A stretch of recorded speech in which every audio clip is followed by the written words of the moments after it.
মুসলমানদের উপরে নির্যাতন নিধন চলছে, ঠিক কিনা বলেন? আমরা দেখতে পেয়েছি মুসলমানের যে সংগঠন জাতীয় সংঘ ওআইসি, আজকে তারা নীরব ভূমিকার দর্শক হয়েছে, ঠিক কিনা বলেন? আজকে আমাদের মুসলমানদের একটাই প্রশ্ন, মুসলমানদের যে ওআইসি সংগঠন রয়েছে, জাতীয় সংগঠন রয়েছে, জাতীয় সংগঠন রয়েছে, তোমরা কি আজকে ইহুদিদের এজেন্ট বাস্তবায়ন করতে চাও নাকি মুসলমানদের এজেন্ট বাস্তবায়ন করতে চাও? এটা তোমাদের জবাব দিতে হবে, ঠিক কিনা বলেন?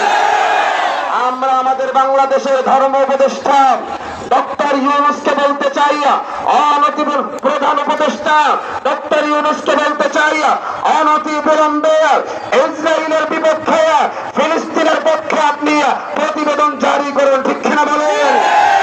সাথে সাথে আরেকটা সুসংবাদ আপনাদেরকে দিয়ে রাখতে চাই। আপনারা জানেন ঐতিহাসিক মক্কা বিজয় হয়েছিল যখন মদিনার সাথে চুক্তি ভঙ্গ করেছিল আল্লাহ পাক, যার কারণে মক্কা বিজয় দিয়েছিলেন। আমরা আশাবাদী ইসরায়েল যেহেতু তাদের চুক্তি ভঙ্গ করে নিরস্ত্র মুসলমানদের উপরে আক্রমণ করেছে, আল্লাহ ইনশাআল্লাহ ফিলিস্তিনকে স্বাধীন করবে, ঠিক কিনা বলে?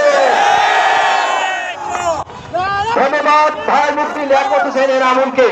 এ পর্যায়ে আমাদের সামনে বক্তব্য রাখবেন মুফতি শাহ মোহাম্মদ ওয়ালিউল্লাহ। মুফতি